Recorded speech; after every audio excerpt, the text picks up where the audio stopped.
राज्य सरकारच्या माझी लाडकी बहीण या योजनेमधून जवळपास 68 लाख महिलांना वगळण्यात आलेलं आहे। त्याला कारण दिलं गेलं आहे ई-केवायसीचं। मात्र या 68 लाख महिलांना वगळून आत्तापर्यंत 2 वर्षांमध्ये साधारण 255 कोटी रुपये खर्च केले गेले आणि हे खर्च नेमकं कुणाच्या पदरातून गेले? हा पैसा सरकारचा होता, मात्र याची भरपाई आता होणार का? अशा शब्दांमध्ये सुषमा अंधारे यांनी महिला आणि बालकल्याण मंत्री अदिती तटकरे यांच्यावर जोरदार हल्लाबोल केला आहे। नेमकं काय म्हटलंय अंधारेंनी आणि या लाडक्या बहिणी योजनेचं आजची स्थिती काय आहे ते जाणून घेण्यासाठी पाहूया हा एक खास रिपोर्ट। विधानसभा निवडणुकांच्या वेळेला एकनाथ शिंदे यांच्या नेतृत्वात युती सरकारनं मुख्यमंत्री लाडकी बहीण योजना आणली। एकनाथ शिंदे, देवेंद्र फडणवीस आणि दिवंगत अजित पवार यांनी या योजनेचं भरभरून श्रेय घेतलं। स्वाभाविकपणे योजनेचा फायदा झाला आणि लोकसभेला फटका बसल्यानंतरही विधानसभेत मात्र राज्यात पुन्हा एकदा महायुती सरकार सत्तेत आलं। पण आता मात्र लाडकी बहीण योजनेत मोठी छाटणी सुरू झाली आहे। ई-केवायसी प्रक्रिया अपूर्ण राहिल्यानं तब्बल 68 लाख लाभार्थी महिला अपात्र ठरल्याचं स्पष्ट झालंय। या योजनेत एकूण 2,46 लाख महिलांची नोंदणी झाली होती। सरकार त्यांच्या खात्यात दरमहा 1,500 रुपये जमा करत होतं। त्यामुळे राज्याच्या तिजोरीवर वर्षाला 43,740 कोटी रुपयांचा ताण येत होता। त्यामुळे सरकारनं छाननी मोहीम हाती घेतली। या योजनेसाठी ई-केवायसीची अट घातली गेली। सरकारी आकडेवारीनुसार 31 मार्च 2026 पर्यंत 1,75 लाख महिलांनी ई-केवायसी पूर्ण केलंय, तर 68 लाख महिलांनी ही प्रक्रिया पूर्ण केलेली नाही। त्यामुळे या बहिणींना आता योजनेचा लाभ मिळणार नाही। त्यामुळे सरकारचे वर्षाकाठी जवळपास 12,240 कोटी रुपये वाचणार आहेत, तर या योजनेचा खर्च वर्षाकाठी साधारण 31,500 कोटी इतका राहील। दरम्यान शिवसेना ठाकरे गटाच्या नेत्या सुषमा अंधारे यांनी 71 लाख महिला अपात्र ठरल्याचा दावा केलाय।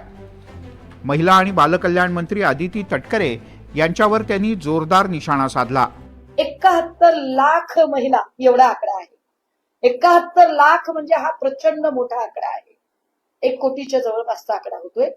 आधीची आणि नंतरची जर संख्या घेतली एकत्रित तर 71 लाख महिलांचं मतदान तुम्ही घेतलेलं आहे। 71 लाख महिलांचं मतदान घेताना तुम्हाला त्या अपात्र वाटल्या नव्हत्या। 71 लाख महिलांना मतदार म्हणून त्यांना गोंजारताना, त्यांच्या खात्यामध्ये पैसे टाकताना प्रत्येक वेळेला दर 3 महिन्यांनी ज्या अदिती तटकरे स्क्रीन समोर येत होत्या आणि कसे पैसे मिळणार आहेत हे सांगत होत्या, त्या अदिती तटकरे आता 71 लाख महिला कशा अपात्र झाल्या हे सांगायला कधी येणार आहेत? सुषमा अंधारे एवढ्यावरती शांत बसल्या नाहीत, तर अपात्र ठरलेल्या महिलांना आतापर्यंत 2 वर्षात दिलेल्या 255 कोटी रुपयांचं काय, ते कोण भरणार? फडणवीस, शिंदे की तटकरे यांच्यावर फ्रॉडची केस का टाकू नये असा प्रश्नही अंधारे यांनी उपस्थित केला। आमचा प्रश्न आहे आपल्याला सरळ सरळ की हे पैसे देवेंद्र फडणवीस यांच्या खिशातनं गेले का? हे पैसे एकनाथ शिंदेच्या खिशातनं गेले का? हे पैसे आदिती सुनील तटकरे यांच्या खिशातनं गेले का?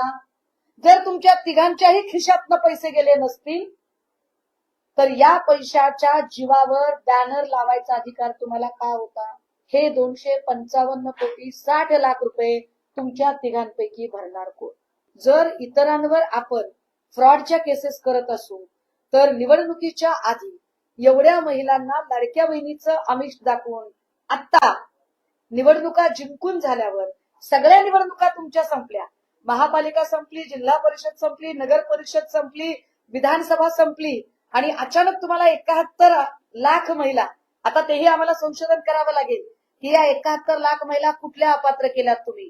ज्या ज्या जिल्हा परिषदांच्या निवडणुका झाल्या तिथल्या केल्यात का?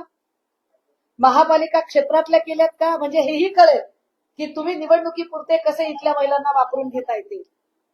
आणि मग या सगळ्या पैशांचा अपहार जर झाला असेल तर तुमच्या तिघांवरच फ्रॉडची केस का टाकू नये? लाडकी बहीण योजनेच्या निधीचा राज्याच्या तिजोरीवर मोठा भार पडत होता। त्यामुळे अनेकदा इतर खात्यातील निधी सुद्धा इकडे वळवण्यात आल्याचा आरोप झाला। मात्र हा निधी सामाजिक न्याय आदिवासी विकास विभागातून अनुसूचित जाती जमातींसाठीच वापरला जात असल्याचं मुख्यमंत्री फडणवीस यांनी सांगितलं होतं.